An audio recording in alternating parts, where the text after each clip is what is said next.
Hey everyone, welcome back to the Beyond the Arc podcast. It's the first time in a long time we have everyone back. Gavin, coming back from his abroad trip in Spain. Welcome back to the Beyond the Arc podcast, Gavin. Thank you guys. Great to be back as always, and ready to talk some hoops. Jump back into it. Yeah, it's always really fun doing these exercises all together where we make like our lists or whatever, like drafts. Like it ends up being pretty funny, I feel like. Um, and it's a good exercise. You know, we learn, get some different perspectives, and probably won't change our minds at either way. But It's fun. yeah, it's a good time. All right, so um, today's episode, we're doing a tiers list of um, contenders, basically, in the NBA. So we don't know each other's lists right now, and we divided it into three different tiers of contenders. We think. I named mine like primary contenders, number one. Number two, outside looking in. Number three, long shot. Was that a similar format in terms of what you guys did? I just copied you. So yeah. Oh, okay. I sort of did that, actively adjusting on the fly here, but I'll be able to concoct my list shortly. All right. Don't worry about it. Don't worry about it. Sounds good. Okay, we could start with our first tier. We'll get right into it. For my primary contenders, I have two teams. I have the Denver Nuggets and the Boston Celtics. Well, what do you have, Yash? Yeah, I threw Milwaukee in there as well. Or I did like two teams per conference. Um, so I did, or actually for primary contenders, I put five in. So I had Boston and Denver, like you said, but I also threw in Milwaukee in the East. And in the West, I added Clippers and Phoenix, which I know is a hot take, but we'll talk about it. Gavin, I'm curious to hear yours now. I also had five contenders. Oh my God. Matt's in the minority here. I was with, although I did not have those five. I had Celtics, Bucks, Thunder, Wolves, Nuggets. I think Oh I my was God. comfortable. We're starting off with a bang. We're starting off on fire. I'm comfortable putting the Thunder in there at this What was point. the name of your first tier? That was primary contenders. I think there's five primary, three in the West and two in the East. I think that's reasonable. If you guys have five primary contenders, right, you realize that means one of those teams isn't going to make it out of the second round. Yeah, it's gonna be cutthroat Yeah, man. playoffs. Yeah. Yeah, I don't know. I was compiling this list, like I was just thinking I mean, I feel like it's been kind of a trend in years past, but there isn't really any team that's standing out, and it kind of feels very compact in a way. I don't know if you guys felt the same way about when you were making your lists. Yeah, I mean, yeah, I agree. Like that's why I have like five teams because I thought several teams were on the same level as others, and I believe that like, or for some of these teams, like let me just say Phoenix, I think they could get to that level come playoff time. So again, like since there are no stand up, that's actually the reason why I had so many teams in this year.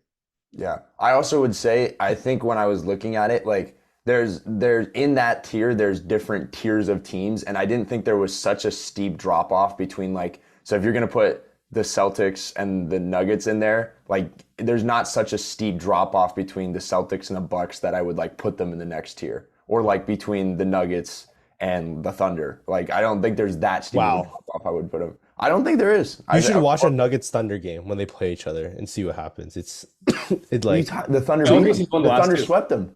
Yeah. there was like, what do you mean? No, there was the Nuggets won a game earlier this year against them. They did not. They sweep split it? The last two. Yeah. I don't know. I didn't see that big of a difference. I didn't see that drastic of a drop off. Like a whole I just think that the Thunder's lack of size come playoff time is just gonna really hurt them. And I get, Lou Dort's shooting well. I think Josh Giddey's a guy like they gotta really scale him back. I think in the starting lineup he's not really helping. Gavin's grinning over here because like I told you so.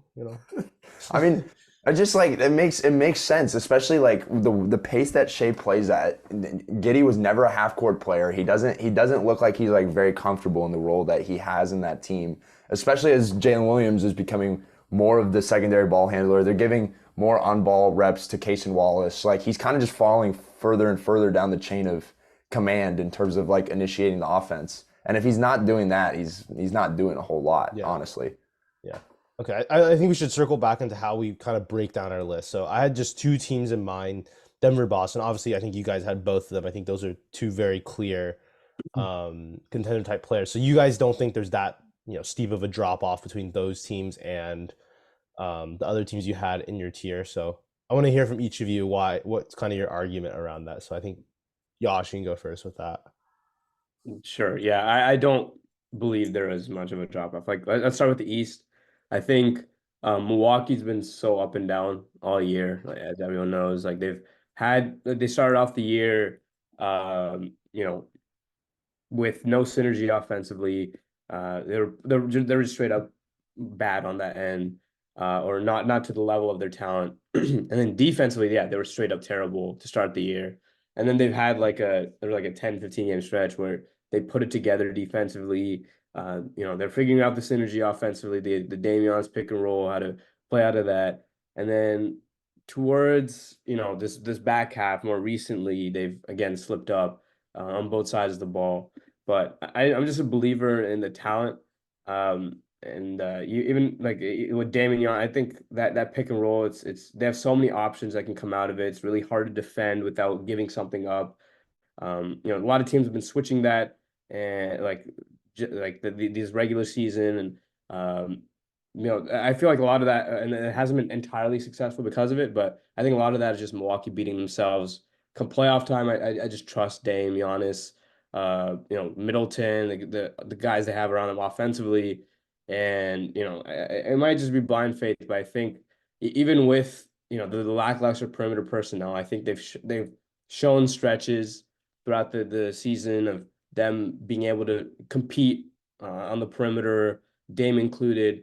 And I think if it will come playoff time, those guys, if they really lock in, I think they'll be right there with Boston. That's just my thinking. Yeah, I mean, I don't have too much to add to that. I think that was pretty fair. I liked again. I think the biggest thing to look at come playoff time that you think about is just how do these teams play in the half court, because the game does slow down, and you see that as being a big factor in how teams can adjust to really relying on their ability and their synergy to play in the half court. And that was something that the Bucks definitely struggled with early on, which was why kind of you saw the inflammatory reaction of like the Bucks are not going to be able to put it together. But of course they figured it out just because they have that talent, and they have that capability. And I agree. I think it just comes down to the volatility of the secondary guys. I mean, you have Damian Giannis, but Middleton's been kind of all over the map from time to time. Been pleasantly surprised with the addition of Malik Beasley. Like he's been able to kind of connect the bench to the starting unit at times, and like bridge that gap when they need him to. He's not doing anything too special, but like just making sure that the offense moves properly, and adding that perimeter defense to an extent. So yeah, I think that's just a complete team. And like you said, by come playoff time, you have the X factor in Dame. You have a guy like Giannis who can change a game defensively. They're covering both ends of the floor, and I mean that's a clear cut contender, no doubt. Yeah. From Milwaukee, they're pretty firmly in my second tier. But they're not even honestly the top team in my second tier either. Just like every time I've watched them, they've never really popped to me enough on either end. Right. I mean, you have the Dame Giannis pick and roll, and they're still figuring that chemistry out. Who knows how long that will take? And like, yes, that's a good pet action to lean on. But outside of that, like I just don't really know where else do they turn on offense on that side of the ball. Dame's never been the most like active off-ball player. I mean, Chris Middleton's he had a good game, I believe, last night or the night before. A lot of but he leans a lot on like the foul grifting side, making tough shots. I just don't know where else they turn to on offense outside of those guys. And then just look at their depth. Their depth has been concerning to me as well. I mean, Connaughton's solid role player, but he's a guy that gets attacked come playoff time. Andre Jackson, I've really liked what I've seen from him just from an energy perspective and athleticism. He really does pop for them a lot. But at the same time, he has limitations where he can't really shoot the ball, right? And what if there's a matchup? Because I think Malik Beasley's been starting most of this year for them, if I'm correct. Yeah. Mm-hmm. right? And his POA defense, I mean, is it's pretty awful to say the least. Like it's just not very good. There's just so much separation between him and the ball every time you're putting a lot of pressure on Brook Lopez. And they have backline size with Lopez and Giannis, of course. Um, but they just don't have a really true wing stopper that you want to put that you want to put him on. Maybe you put Giannis on those types of guys, but then you're kind of jeopardizing what you want to do from a schematic perspective. So I don't know how much I'm really buying that. So there's a couple different questions for me, and I do think they are a contender just from a talent level, like you guys said. But I think the Nuggets and Celtics are. I just think they're just better than them at this point in the year based on what they've shown. No, that's really fair. Yeah. Who are some of the other guys or other teams you guys had in your first tier? Gavin, you want to take this one since I took one? Yeah. So I mean, of the 5 teams in the primary contenders, or Yes. Yeah. oh, well, it was in the West. It was the Thunder, Wolves, Nuggets. I think those are the teams that have been consistently performing throughout the regular season, just like on a day in, night out basis. Again, you kind of addressed it with the Thunder. I think the biggest thing with them is just they've been able to show a lot of great offensive potential.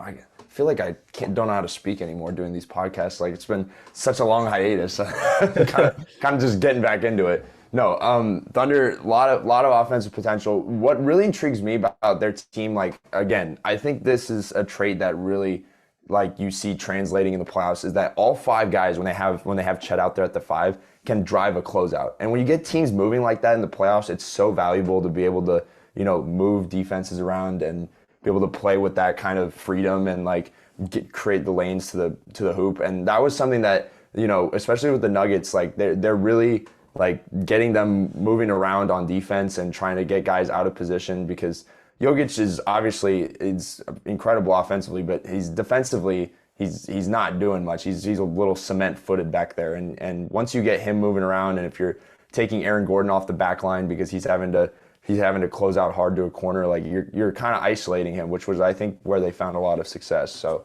that's a very specific matchup, but that has been huge aid for them over the course of the year, and something that I think will translate well come playoff time. That's just one of my takes. I'll let Yash take a different one.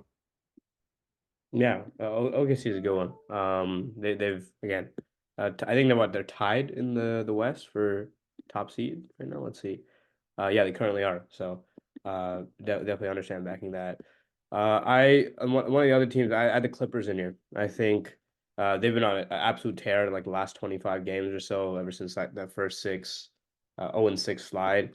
And I think like after watching it, I think they have all the tools for being legit to kind of replicate this kind of success they've had in the regular season and the playoffs. Like just both sides of the ball, I think starting defensively, they have, so many ways to get stops. They have a lot of versatility. And it starts with Kawhi and PG being, 6'9", 6'7", great length. They're in a bit of a different role as they're defensively as they've aged.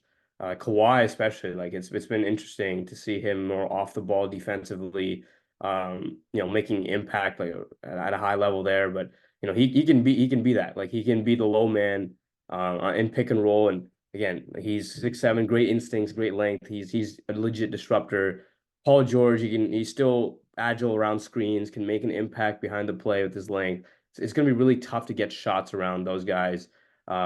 Whether you're a scorer, a perimeter scorer, or inside with other size and length, like Zubac has been really good as a rim protector, and they've used him in a couple different ways. They've had him at the level, they've had him in drop, and he's been tough. They just have Terrence Mann also. He's starting because of the perimeter just presence he brings. Russell Westbrook's taken pride defensively this year. Like they just have a lot of guys that can make plays defensively, and they have a couple different schemes that they can employ successfully. So I think they're really legit on that side of this and that side of the ball defensively. And offensively, that's their calling card. You have 3 of the top offensive players in the game: Harden, Paul George, Kawhi, and all those guys are seasoned, experienced. Even though they're older, they're still really highly effective.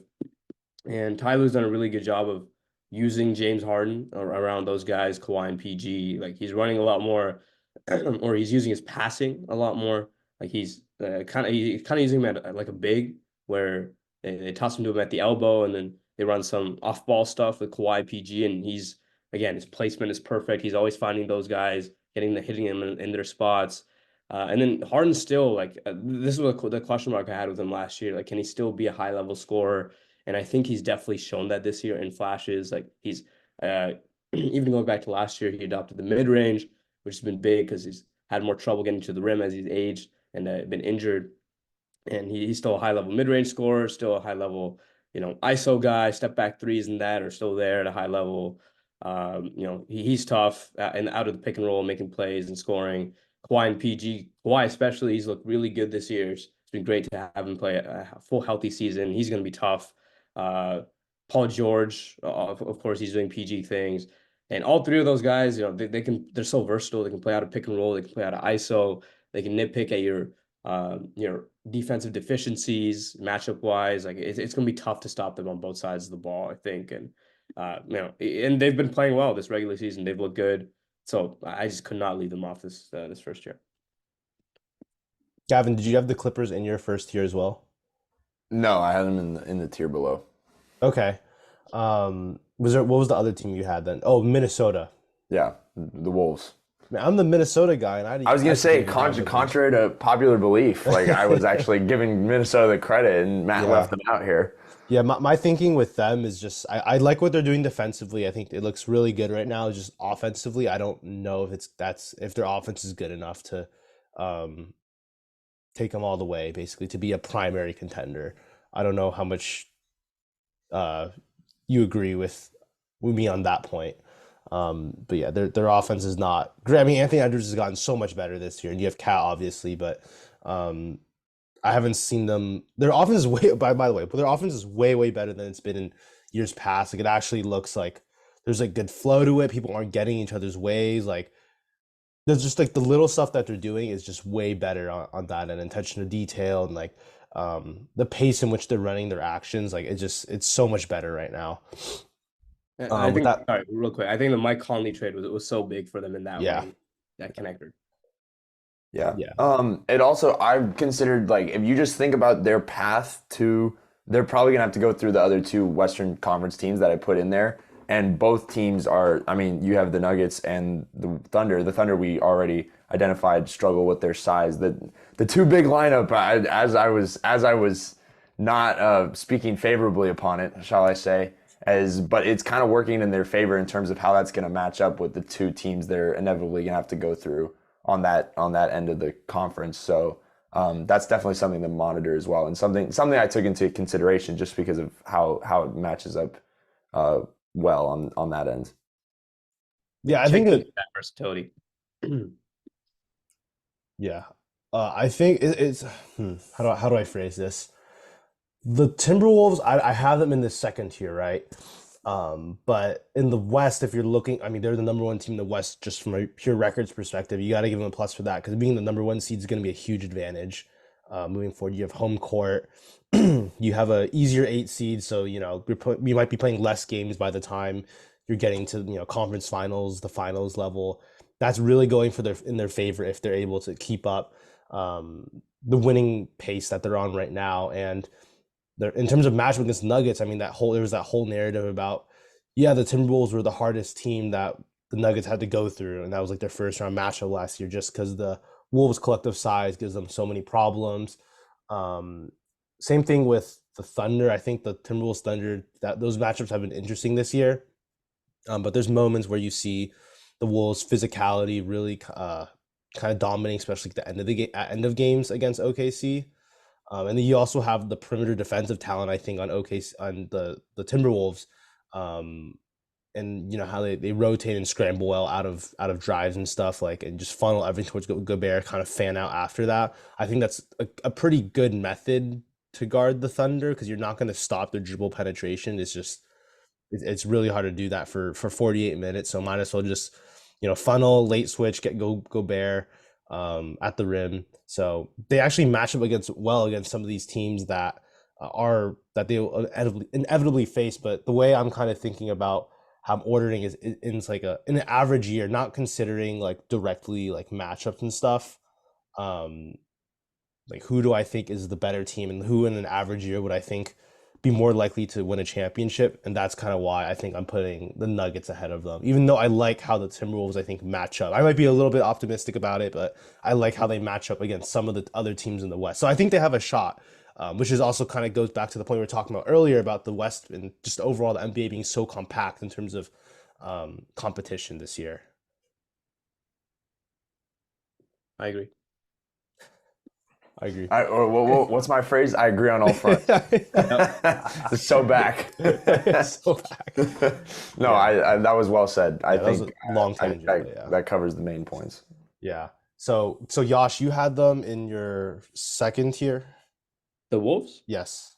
Yeah, I did. Okay, and then Gavin had them in the first tier. Wow, how as Michael Scott said, how the You guys, I turntables. thought we were gonna get a 3 for 3 there, like home run. I don't know. I guess I missed the memo. Yeah. We're All all right, still in let's go over Wolves one more talk. time who had what in or who had which teams in the primary. So I had Denver and Boston. Who do you guys have?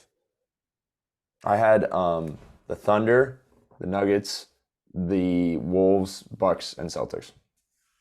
I had Boston, Denver, Milwaukee in the East, and then I had two other teams in the West. I talked about the Clippers, and I also had Phoenix. Oh, that's right, Phoenix. Okay, that's interesting.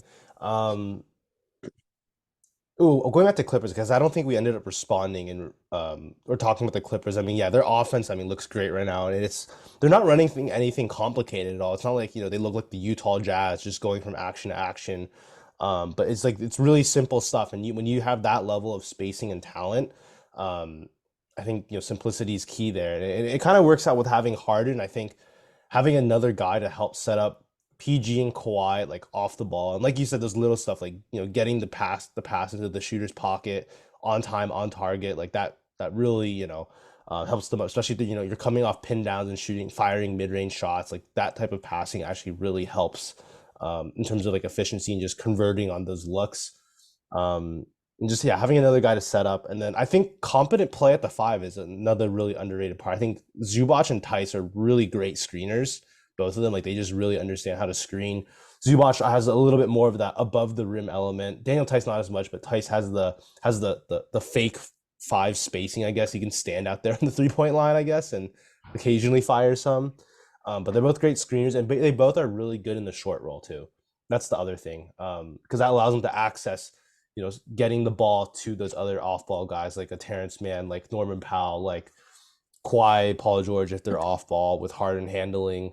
And with their screening ability, you're really helping these guys get separation. So I think that's another underrated part, just competent play at the five for the Clippers. I think that's really helping fuel their success right now. One stat I'll end with the Clippers, like they're or actually that was OKC, but I think when I last checked, they were top 5 offense, top 10 defense, one of few teams in the league to do so, and that's always a good predictor for who's gonna just how good you're gonna fare in the playoffs, just having that element on both sides, and that's what they've done in the regular season so far. You're making me buy into the Clippers a little bit. I gotta maybe lock in on them more these coming weeks. See what's going on. How are they gonna guard the Nuggets? I mean, that's a question. With Jokic on Zubac, I mean, I think it helps that the Clippers they're not really doing that small ball, 5 wing lineups anymore. They've kind of got rid of their pieces and to do that, like Batum and Covington. Those are their guys. I mean, Tucker's not playing anymore, but yeah. But you're not really going to those smaller lineups. You're playing pretty much a full-time five, which I think actually is working out for them pretty well. So, yeah, we want to talk about Phoenix really quick before we get into our next tier. Yeah. So I had Phoenix in my long shot tier, so I had them third. Long shot's crazy.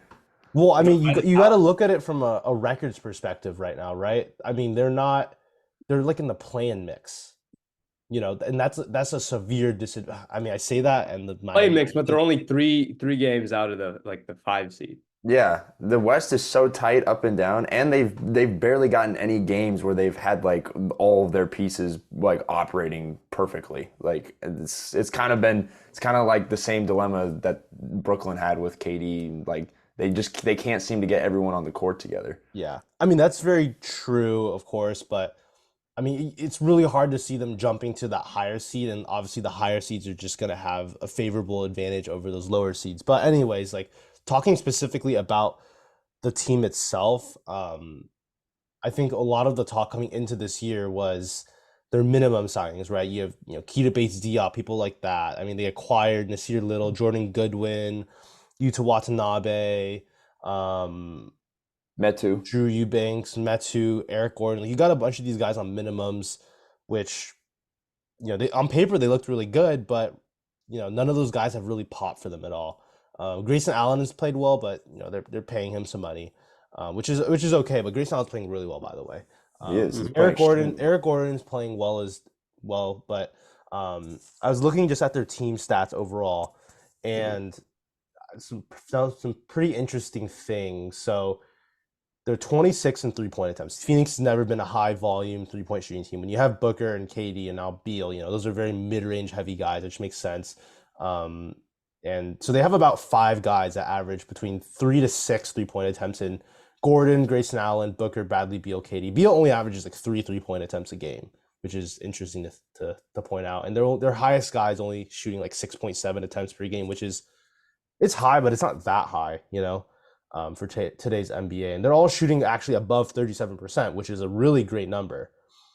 Outside of those 5 guys, no one else on their team is shooting above 32% from three on more than 2.5 attempts per game. So Yep. low volume and not hitting shots. And I think that's part of the issue because those 5 guys that I listed, right, a lot of those guys are the ones initiating the action. Even like Grayson Alec Gordon, like their secondary ball handlers really initiating stuff. And of course, you can access lineups where you're playing, you know, Booker, Beal, KD, and then one of Gordon and Allen, right? And now you have good shooting. You have Nurkic at center.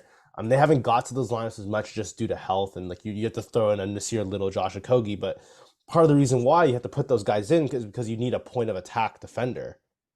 And they don't really have that in the lineups that they have shooting in. So they're always going to have some non-shooter on the floor, and I think that really is going to hurt them, especially with the style they want to play, which is a very pick and roll heavy style. Because then you're just helping off that guy. You're funneling whatever pass is it's going to go to Josh Okogie or whatever, and teams are going to live with the outcome of that.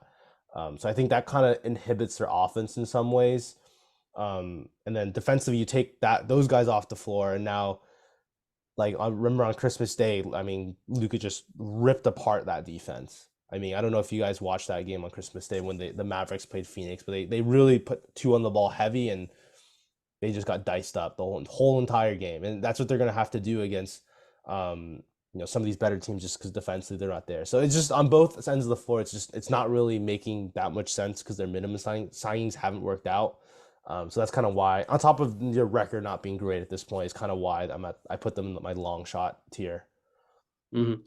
Yeah, I see that. I like you're right. Like the spacing is particularly from the non for the minimum guys, I think is has really hurt them. Like a lot of those guys, they have the defensive rep, which they definitely need. Um, and as a result, they've compensated offensive production, and it's just like ability to play off of Booker, KD, those guys. But I think when they're fully healthy, that like even guys on the back end of the rotation, I think that just the offensive talent, not just like the core three, but like Eric Gordon, uh, Grayson Allen, those guys are really versatile offensive players. They can play off the ball in a variety of ways. They can shoot it, drive it. It's just going to be hard, I think, to load up on KD or Booker, whether it's in the post, pick and roll, the way it was in years past with Chris Paul getting a lot of run off the ball, who isn't particularly great off the ball. I just think it's going to be hard to load up on those guys, and contrary to popular belief, I do think those guys are really good passers. Just they just didn't have the connective talent outside of that, and so if all those guys are healthy, I just think it's tough to really defend them. And then defensively, I do think like they do put two on the ball just because I think main thing is Nurkic's limitations. You don't want him to He's not super athletic. He's not big, so you don't really want him down low and at the rim, where he's not going to really be able to impact plays. Like they have him play up high, and I think they like even when healthy, like they have a lot of size too on the floor, just 1 through 5, that I think can really makes that scheme work if they're all bought in. Even if they don't have like the best perimeter defensive talent, I think their size can, the size and length in the passing lanes and um, just in rotation, I think can really help compensate for a lot of that to where I think they could be a good defense, even though they haven't been that, of course, this year due to health and whatever kind of what or synergetic reasons. But honestly, as I'm speaking through this, is a lot of like when they're healthy and a lot of if they can figure it out. And for a team that's, primary contender, ideally they have like some of that figured out. So I'm actually after talking through this and listening to you guys, I might bump them down to tier. But when they're together, I buy it, but I understand the concerns. Is what I'm saying. Josh just managed. Yeah. Josh just managed to talk Yeah. himself out of it. I literally, that's He's like, "Damn, they're not as good as I remember." yeah. There you go. No. That's why I love this. It's our chance to talk and figure things out and hear different perspectives. Yeah, you're right. You rationalize it against other people's opinions, and you're kind of like, "Wait a minute." No. Mhm. I agree with that. I think just the biggest point that I was gonna emphasize on is that what Matt was saying when they have to bring in these guys, that all the minimum guys, it's like I don't want to like obviously NBA players are incredibly talented and like you're not just doing one thing out there, but what they offer in the role of the team and in how the Suns are operating, all those all those minimum guys are very one dimensional. If you're taking them out, you're losing something pretty critical, and it's just like it's like you're putting Band-Aid on a gunshot wound. Like it stops the bleeding a little bit, but then something else it's still going wrong. Like What an analogy. sound like Kendrick Perkins here, just like I don't even know what I'm saying anymore, but no, but like you're losing a critical part of an offense just to add a point of attack defender like one of those wings like Little or Metu or anything like that. And yeah, not having a true point guard is definitely something. I agree with Yash that there's secondary ball handler potential there, and like those guys obviously are all incredibly talented and can move it when necessary, but it's clearly hasn't been at the level that it needs to be for their aspirations and putting them in a serious contender or a primary contender tier. So I think that was the rationale there, but I see both sides of it. Yeah, it's just like they don't have a five-man lineup that I feel comfortable them going to. That I'm like, yes, this is the lineup they should be going to. Like Nuggets, it's their starting five. They're locked, super good. They play super well together. They have experience. Boston has their five-out lineup with Porzingis, right? Even look at Philadelphia, like Maxey Embiid, Tobias Harris, Batum, DeAnthony Melton. Like you're confident about that spacing. I think they can defend well enough. Clippers, same thing. You have Harden, Kawhi, PG, like Terrence Mann or Norm Powell. I'm fine with you putting them there, and then like Zubac, that's rock solid. And then for the Suns, it's number one redundant skill sets. Like I think Beal, Booker, Durant, like they're just the skill sets are kind of redundant. So that kind of reduces like that overall, value that they're bringing. And on top of that, just the their center position, like I don't think Yusuf Nurkic is a contending like starting five, like that's or a center at the five. Like I don't think that's a guy you can have there. And then whoever they bring in for that fifth guy is just at this point a little there's some sort of deficiency. I mean, Eric Gordon is probably their best bet. Um, but Eric Gordon's not like some amazing point of attack defender. Like that fifth guy you want to be a point of attack defender. Can't really play a Kogi because he can't shoot. Play Grayson Allen, and then now your defense is just kind of toast. So maybe Booker Beal can step it up defensively and just kind of lock in for the playoffs, which I think is Yash's theory of the case a little bit. But then considering that they're a pretty low seed right now, and they haven't really strung together a ton of wins yet. Um, the jury's kind of out on whether they can kind of get that high seed. So that's kind of why, yeah, I'm pretty set on Phoenix being in the long shot tier right now. Just really quick, just on a couple of those points. Yeah, I think yeah, that they're starting or they're closing five, like death lineup five, like from those other teams. I think for Phoenix it would be yeah, like the core three, Booker, Beal, KD, And then I think it would be um either Allen or Gordon, and then Nurkic down low. Ideally Allen again, just because of the defensive stuff. Or he's not a stopper by any means, but he is some like he I think he is their best bet in terms of bringing some defensive acumen. Like that's what he was in Milwaukee, and the offensive skill set. I think that's what their five would be. And I think like I would agree that like Booker, KD, Beal would be redundant if they couldn't play off of each other, but I do think they can. The Booker and KD definitely. I don't think anyone disputes that they can play off each other in any kind of way. But I think Beal, like that's the area where he's continuing to grow. Like you mentioned the 3-point attempts, which I think is key. Like he's got to be willing to shoot those catch and shoots like consistently, along with being able to attack closeouts, get to his pull ups, whatever. Um, but I do think like you may argue like not all those guys are high level guys that can get to the rim. They do thrive in the mid range pull ups, but I think they're good enough shooters and scorers. And I do think like Beal, I do think all those guys can bring the element of versatility when they're running their offense. So I do think I'm pretty firm on those three. It's just a matter of like the rest of the guys and like those rotation or whatever. Do you think after this exercise you'd keep him where you have him now, or would you bump him down a tier or two? No, I keep him. Yeah, I bump him down to just because of Okay. the question marks. Okay. Like how can they figure it out? But I do. Well, I think at their heights, like I think they'll if they put it all together, basically, I think I buy this team just as is.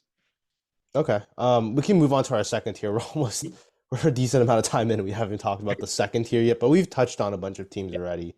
Um, so for my second tier, outside looking in, I have the Sixers, Milwaukee, the Clippers, and the Timberwolves. What would you guys have? Wait, sorry, you had Sixers, Milwaukee? I thought you said Milwaukee was in your first tier. No, I didn't. That was me. My bad, my bad. You're good. I had Suns, Clippers, Kings, Sixers, Pacers. You say Kings? Yeah, throw the Kings in there.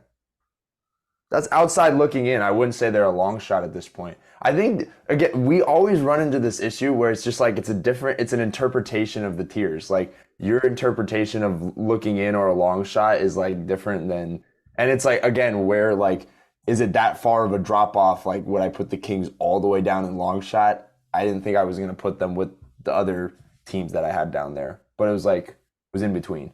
Okay, I could name at least like five teams I like better than the Kings just in the Western Conference, and I think based off that, like Really? they just shouldn't be on this list. Like I just don't think they're a Also, contending yeah. team. Spoiler alert: I didn't have the Kings on this. That is not what I was expecting. Let's just have a bunch of haters on this podcast. Maybe like last season that it was a little bit more like feasible because their record was like You pretty you guys good, don't have but them in long shot either. I don't know. No, not even Wow, close. They weren't that's even in crazy. consideration. Like I actually would take. Let me count how many teams in the West I would take over the Uh, Kings. Minnesota, Oklahoma, Denver, Clippers, Mavericks, Suns. That's six already. I included four of those six in the primary, or at least in the first Maybe two. this is because your primary contender thing is just it's a huge tier. Like maybe that I don't know, but there's a lot of teams that I have ahead of the Kings, and I just don't really think of them as a contending team. They have a good record, 23-15. They've been healthy again. Fox, I mean, is really amazing right now. Sabonis has played well, but defensively, it's a little questionable for them right now. Harrison And Barnes. Yeah, Keegan Murray. I don't know. I think there's a world. I'm not saying they're gonna get there. I don't think they're gonna get there. I did it based on relativity to other teams, and I think if you're gonna look at a team that has the potential to put it together, or if they're going to take that next step, then they could be at point whatever. Then they're in that consideration. You put okay, the as a ahead of them, the as Mavs. a comparison, then, do you think of Indiana as a contender? No, not yet. But I think there's pieces there, and they've demonstrated on occasions. And Halliburton is a star, like a certified star now. If you have that in place, you're doing well. Miles Turner's had a good year. They're not there yet. But what I interpreted outside looking in is like, okay, if they were able to put one like piece together, if they were able to find out like really correct a particular aspect that they've been lacking, then that would take them to that next level. But that's why they're the tier below. I have your I think answer. we always have a misinterpretation of tiers, a la Kawhi Leonard, max value, max contract. It's a throwback to like 2 years ago when Oh we my first God. did this. Chris Duarte is the answer. Chris Duarte has been absolutely horrendous. Just throw back to when he was a lottery pick at 24 years old. Like, I'm not sure what the Pacers were doing there. Now he ends up on the Kings and he's just useless. But no, I don't know. I'm surprised you guys didn't. Maybe again, I think this just comes down to a misinterpretation on my part. Clearly, if it's if it's 2-1 outrage here, but No, definitely not. I just think like we believe in those teams more than the Kings. Like that's about it. Like the Kings are like incredibly talented. I think we just like that's what it came down to me. Like I definitely looked at them and I thought about it. I'm like, I mean, like Luka and Dallas, Luka, Kyrie. Like I think I just back them and what they got going over the King. It just came down to that pretty much. Not only do I believe in the teams in the Oh, like certain teams in the West more than the Kings, I also believe in the Kings less as well. uh-oh. he's doubling down. Yeah. Never mind. All right. We can go with your. It's fine. It's fine. I'm No, sticking with it's your it. opinion. It's your opinion. No, I I know, want to I hear know. you. Okay, Gotta I keep mean, it. you spoke your case. We could, yeah. Who? There's just so many teams now that we've talked about it, so it's kind of Oh, getting all should jumbled I up. say what my second tier was? Yeah. Oh, did you not go? We did not get there No, yet. not Or yet. no? Oh shoot. I have a team that we actually haven't even mentioned yet. Okay. So yeah, I had Minnesota, like we talked about. I had Philly, and then I had New York in my second. See, I like New York a You little have New better York than in there these. over the Kings is The actually they're insane. better. I They're a did think better about that defensive too. team. They're way better on defense. Oh my God. I mean, maybe they are, but they like. I think they're way more long shot. They're a long shot at this point. I mean, they've added Anunoby for 5 games, and now they're a outside looking in. Again, this is just a misinterpretation. Maybe I'm taking this way too literally. Matt sent like 3 tiers in the chat. I'm like really overanalyzing it now. I'm sorry. Like, That's a long I feel shot like- team. just for my thinking, like I feel like if you're a primary contender and like an outside looking in, like I feel like that's like maybe 5 teams in the entire NBA, like maybe 6. I had 6, I think, across those 2 tiers. Like, I just believe in the parity of the NBA. okay, I agree. that's an interpretation. Okay, well, I'll buy that then. All right, let's talk about the Sixers. Did we all have the Sixers on Yes. in our tier? Okay. I had an interesting question to kind of pose surrounding the Sixers. Like, who do you think is better, Tyrese Maxey or Jamal Murray? Jamal. And I think like pretty confidently in that. Okay.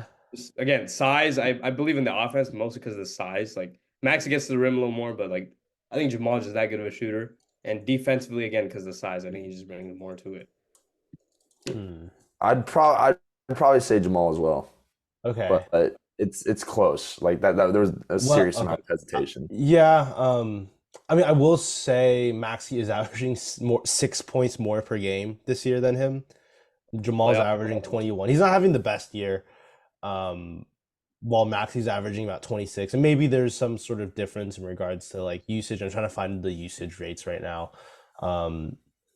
But I don't know. I think it's a valid question, right? And then you look at Embiid, Jokic at center. I mean, Jokic has been the MVP, or Embiid was the MVP, but people I think probably have Jokic higher than Embiid in regards to that. But I think Embiid's having, when he's healthy this year, he's been having a really solid year. Of course, there's the whole thing where he might not be eligible for awards, but Solid, dude. He's averaging 35 a game. You're calling that a solid year? yeah, I should. Yeah, that was a very modest word. I realized as I was. Yeah, he's been all right. He's been he's, you know, it's just 35 points per game. not blowing my doors off or anything. But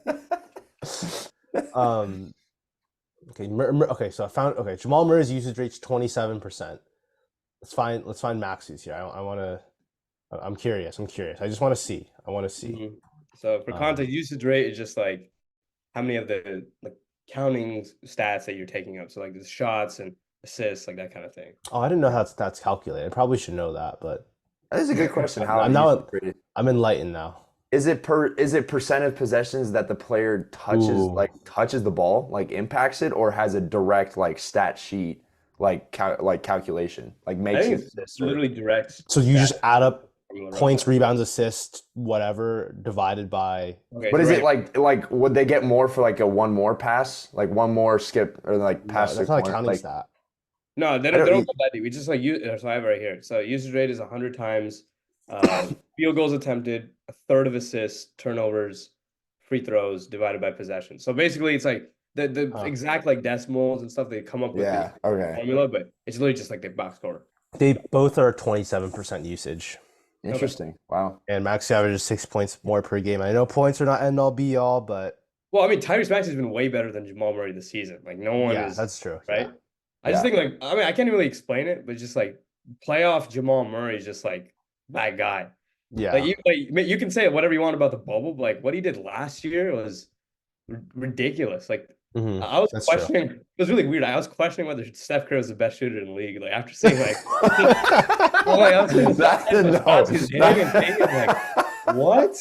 Like I even tweeted that. I think, and I Coming got from cooked. the I don't know why I diehard tweeted. Warriors fan Oh, himself man. too is actually insane right No, I there. tweeted it and I got absolutely cooked. I don't know why I did that, but like it was ridiculous. It was ridiculous. Hey, how Jamal many, Murray possessed Yash for a night. He's like, is he the greatest be shooter honest, how ever? many times you guys like you're about to tweet something a little inflammatory and then like you finish writing it, you're like, and then Yeah. Yeah. That's why I stay away from takes altogether. Hot yeah, I takes. don't, I try not to at all. I have it in my head. I'm like, I love doing it. I I'm a big engagements fan. Like I just want people to react. I want to be I respect that. inflammatory. I absolutely respect if you guys want inflammatory content, follow Gavin. that. Really inflammatory guy here. Okay, to get back on track. Basically, my point was like, if Maxey and Jamal Murray, similar level players, maybe Maxey's a little better. You have Embiid, Jokic, like, but there's comparison there. I know that basketball's a lot more complicated than that, but I also like Philly's surrounding pieces. They have good depth. I mean, but like I said before, Batum, Melton, Kelly Oubre, like all those guys. I just blanked on whoever else plays on the Philadelphia 76ers right now. I was just Batum, Covington, Yeah. Marcus Morris Sr. That's a player. I like Jaden Springer a lot too. Jaden Springer is I like him. You're not gonna Kind of a mention Kelly Jalen Oubre? Suggs, Kelly Jalen Oubre, Suggs type guy. Sorry. Kelly Oubre, Paul Reed. Good. Yeah, like solid. I like their depth. I like their depth better than Denver. Denver's depth Yeah, is a little, true. not the best, but yeah. Anyways, I think we all agreed we had him there, so we can kind of move on from that. It's not that controversial. So I have Milwaukee here as well. Had the Clippers. Now Clippers are a team I might end up moving up based on this conversation because I kind of like. I've been kind of sold on them, and then I had the Timberwolves here, who we also talked about. Did anyone else have any teams that we like haven't talked about yet in this New tier? York. Oh, New York, yeah. Mhm. Okay. I had him in the next tier. I don't think Wow. after I don't think after just 5 games of Anunoby, I'm ready to put them that high up yet. But I like the moves they made, and they have looked exponentially better since they made that move. And I really didn't think they were one piece away, just moving for Anunoby and kind of making that. It's not a minor change because I mean Barrett and Quickly are serious capital going the other way. But it didn't feel like, wow, this was earth-shattering. Knicks are going for the title now. Like it didn't feel like that big of a movement. But it's been encouraging to see what they've been able to do so far. Well, I think part of the appeal for New York for me was like I thought they were close even last year. Like they took Miami in the second round to 6 games. Like they're right there. And Yeah. Jalen Brunson is having Oh, an I like incredible this. series. I just think I think Jalen Brunson is good enough, contrary to belief. Even though that like who was it? The Becky Hammond, the comment was not a shot at Brunson. I actually do think that he's good enough for that 1A or whatever. And then yeah, the defense. I do still think like one piece would really shore him up, which is like, Brunson and Randall are their only like key offensive players. They don't really have anyone else who can create the offense. Maybe one more move for that. But even as is, like I think Brunson is that good. And Julius Randle, I mean, I think I understand why he has the playoff woes that he has, but even he's a guy that consumes the defense, can make the right play. And the defense is a selling point. I think the defense and then Brunson, I just buy it. Yeah, they understand like what they want to do on offense. I mean, they hit the offensive glass like no other team. You create possessions that way, and then I remember last year I saw this. I forgot who did it on Twitter, but it was a very like deliberate thing they do on offensive rebounds and putbacks or Hartenstein Robinson. Like if you don't have like an immediate putback, like this is where you look for kick out threes. Um, Hmm. I haven't really heard of anything like that from other teams, but I bet other teams probably do it. But they're very deliberate in it. There's a big focus on offensive rebounding. So I like that, I like that type of stuff. Their depth's a little bit shaky right now. I mean, their what their bench offense is going to look like, that's a little concerning now because there's no quickly. I mean, RJ Barrett is a guy like I think Anunoby's a better player, but RJ Barrett's also a guy you can put in a second unit and like he'll just make stuff happen just because of his driving ability. And he's just more of like an on-ball scorer type where Anunoby's not really that guy. So you're probably gonna have to play Brunson Randall a little bit more, but so that might hurt them more regular season, but I think in the playoffs it actually because you're gonna end up playing Randall and Brunson on the floor probably at all times, coming in the playoffs. So I maybe hope they that don't will. get flamed out in the regular season till then. Yeah, that's true. Maybe I see Dewan Washington Jr. on a two-way contract with them. Hey, Malachi Flynn had a night yesterday. Yeah, he did. Maybe him. Who knows? Was 99th percentile out of San Diego State in pick and roll ball handling the year he came out. There you Don't go. ask me why I Great- remember these random draft stats. but Great that draft was- stat right there. Yeah, go Aztecs. But on that topic, that was going to be my one note. I was just gazing over the synergy numbers and outside. So Brunson runs 11.3 pick and roll ball handler possessions per game. The next highest now without Quickly and Barrett is Julius Randle at 2.4. Dante Wow. DiVincenzo is at half a possession. Miles McBride, Per half a game? possession. Quentin Grimes, 0.4, and Josh Hart, 0.3 possessions So this is per game. per game on a per game basis. Oh So my gosh. without Quickly and Barrett, you have no ball handling left on this team. Anunoby can do it sometimes, but even if you're giving him like 5 possessions per game, like where is it coming from outside of Brunson? Yeah. I think that was a huge thing too. Yeah, I guess the counter argument is like those guys those guys who have lower percentage of pick and roll possessions, they didn't need to do that when they had Right. all these guys. But at the That is same true. time, out of all these guys, I don't know which one I'm like, okay, let's give you some pick and roll reps. Dante Exactly. DiVincenzo is probably that guy.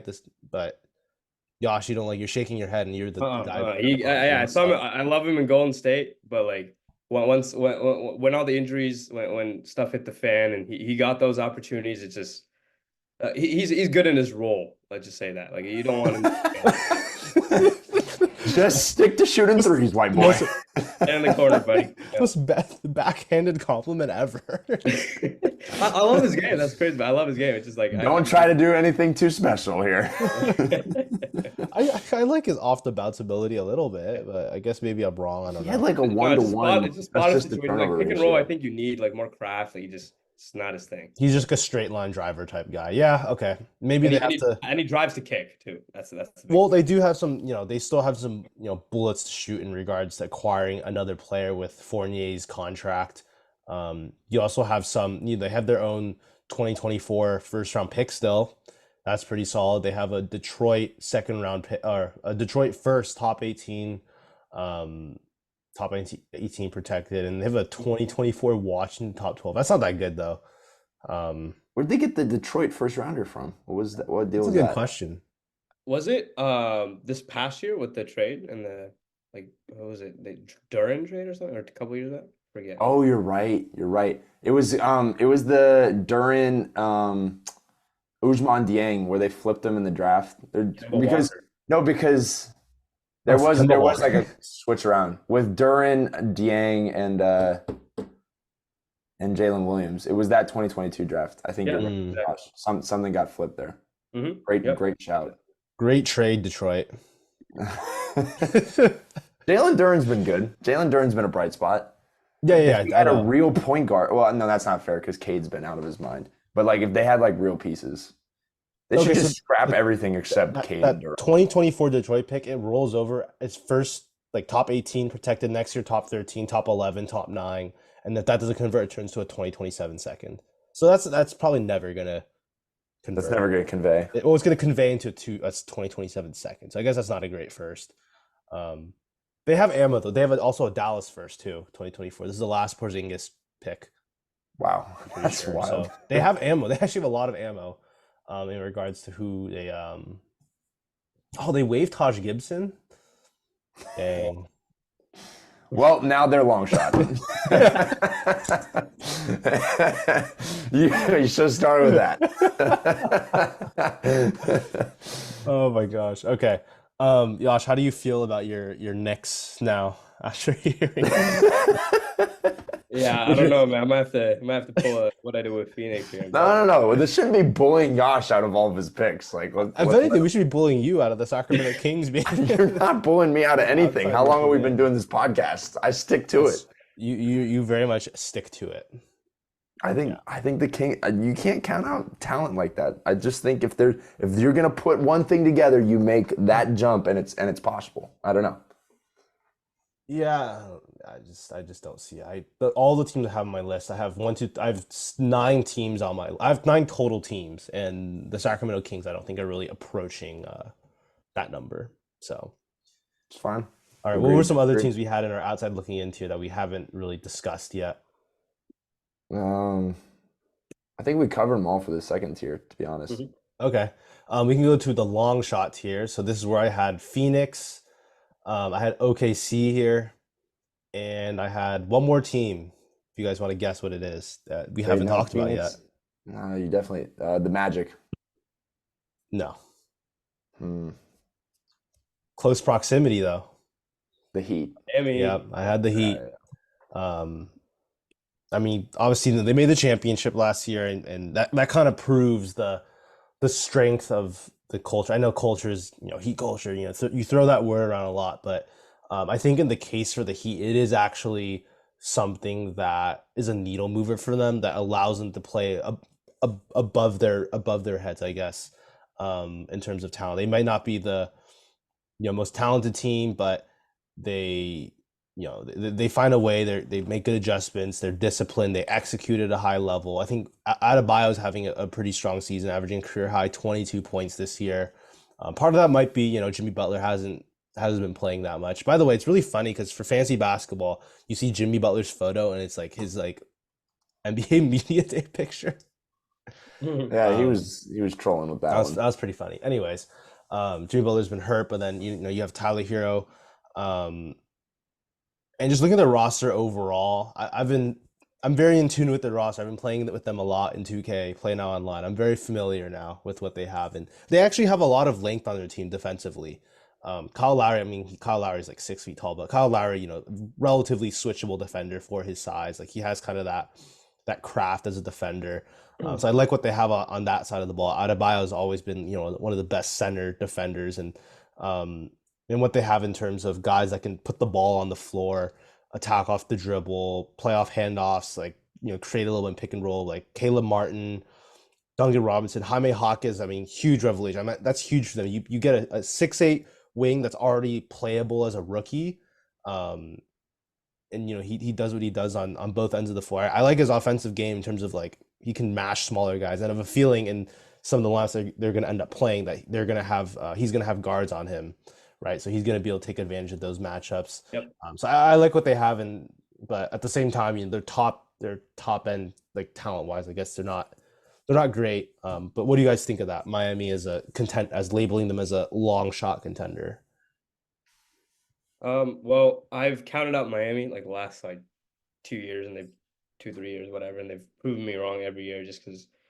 So I think I have to, yeah, like Heat culture just prevails somehow. Like Jimmy Butler, Heat culture, they put it together, come playoffs, even though they're running like you know guys that they can't defend. I guess in just looking at them on paper, they somehow run some janky zone and they're able to get stops.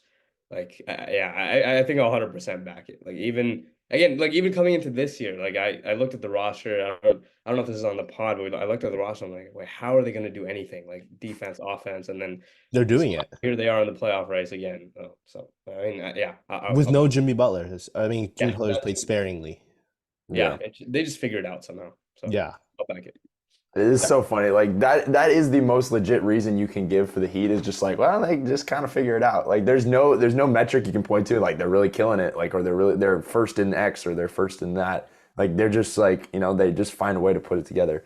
But I agree. I think the biggest revelation for me, I was watching some of his clips recently because Duncan Robin's like top 10 as a pick and roll ball handler in points per possession. Go look at it. He's one of Really? the Wow. highest in the Most league complete this year. player.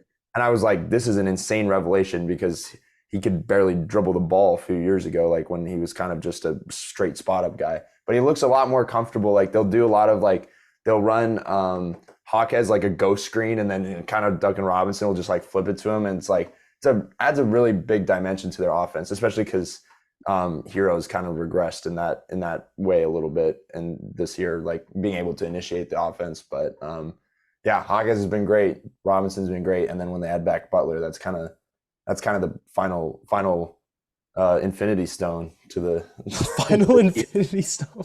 whatever. What does Thanos do? Like just put it in and all completes. Like that's kind of funny what you're I imagine using- Butler being like here. It's funny you're using like the gauntlet as an analogy for the Miami Heat. Like It's you're just assembling like because they have all like worldly powers. they have all the secondary and tertiary pieces, like all these guys, but they're not really going to be much without their superstar, their X factor. You spitting. You spitting. That's just my take on it at this point. Did you guys have Miami in your long shot tier?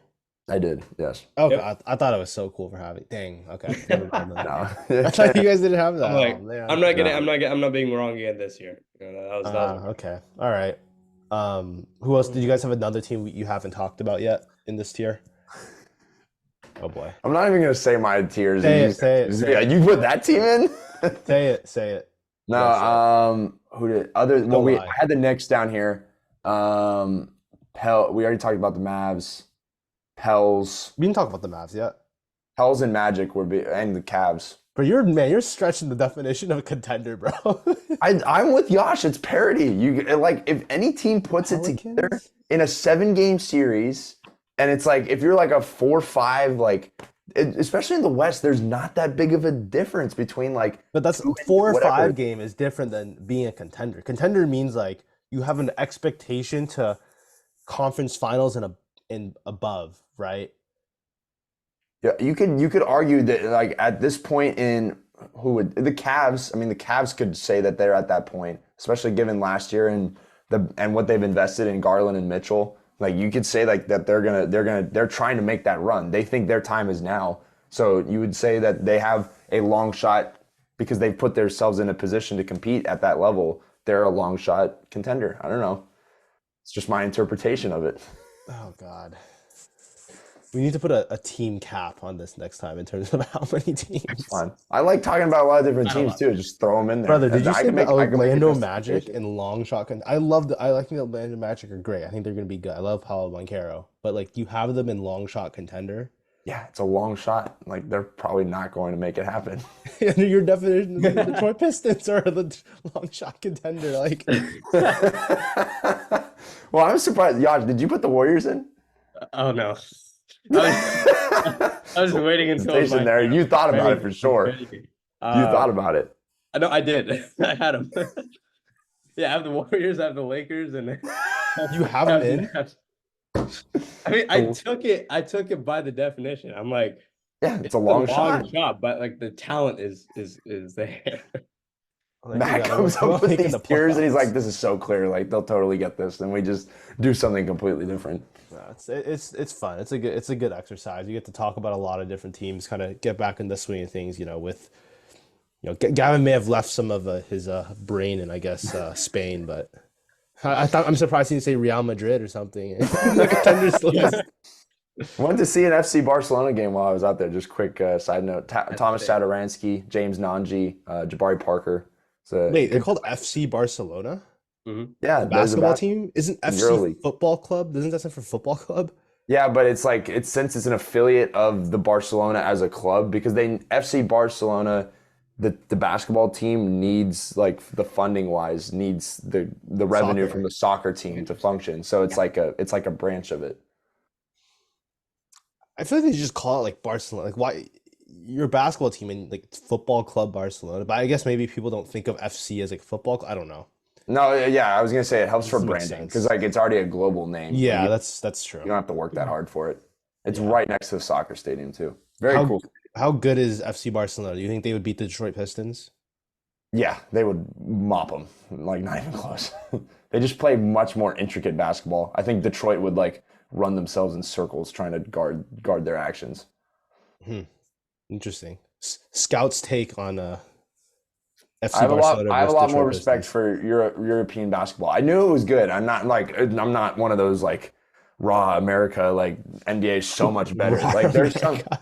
there's something no. There's a lot of beauty in European basketball. But Yeah. and I think they deserve their respect, and it was really fun to watch. Yeah. Okay, that's cool. Who else NBA players were on FC Barcelona? The only ones that I immediately recognized were Jabari Parker, Oh, okay. Aransky, and James Okay. Nanji. James Nanji was drafted by the Hornets, and then they stashed him back at Barcelona. Oh, he's okay. I was wondering where James Najee went. Okay. Yeah, no, he's in Barcelona, but he's not Okay. getting many minutes. They I mean, don't. he's a They don't young really, guy. yeah, Yeah. and they were playing a Turkish team, Efes, and their top player, who's one of the highest paid players in EuroLeague, is Mike James. Oh, Mike, you watched some Mike James? Yeah, Okay. he was hooping. He was actually. He takes some shots. Yeah, no. He hits- looked like he was just trying to put together a Ball's Life mixtape. Like I don't there was no rhyme or reason to anything, but Oh, man. he was playing well. Oh, this guy also played in the NBA too. We're just off the. We're gonna have to cut this. Rokas. Oh, Jaga Brutus or Yes, he Yeah. was in the NBA for a bit. no, he was gonna get Alex Abrines. drafted. He was gonna get drafted. I don't think he ever went though. He kept like waiting. Oh, he did it. Oh, okay. He's like NBA radar though. Yeah. Alex Abrines is on this team. Alex Abrines. Yeah, that's the other Oh, one. nice. I knew I recognized that name. Wasn't he on the Celtics at some point? De Silva. Is this the guy that played at Stanford? Oscar De Silva. He played at Stanford. Yeah, and his brother played on the Heat. There wasn't the De Silva that played on the Heat. Oh, no, that was. I think that was just Thiago Tristan De Silva. Silva. Not De Silva, I think. Oh, mixing up my Silvas. Willie Hernan Gomez. Jan Vesley. Jan Vesley played in the NBA too. Mhm. Okay. It was hard to tell. I had no reception, and there was only an 8-man rotation, so I You're didn't good. know what was shoot. going on. Okay. Such a Yeah, casual. I think it was, great conclusion to a podcast about contenders talking about FC Barcelona. I just thought I was throwing it in as a little anecdote. Are Let we- the are we people keeping know. this? Let the people I know I learned something over there. That's all you learned. Just going to. Yeah, it was a fun exercise. Gavin, was there any team that you think you would move, consider, etc.? Maybe you guys bullied me out of the Kings. I mean, I still think you can make a justification there. And on business. Knicks, no. I feel pretty comfortable with my list. Maybe the Clippers. I liked what Yash had to say. I think if they put it all together, they could be a primary contender. I think Yash is the winner. He convinced us both about the Clippers. There you A go. little bit. I don't think I am because I think I had as many teams as Gavin, and I had the Warriors and Lakers in one of my. We're not even going to talk about them. We're not. Yeah, I'm glad we did it. Christian Wood minutes, anyone? Christian Wood. Jordan Clarkson was guarding him yesterday, and Can't let that happen. Come on, as an offensive big, you can't let a guard you. yeah, that's just like that can't happen. You're right.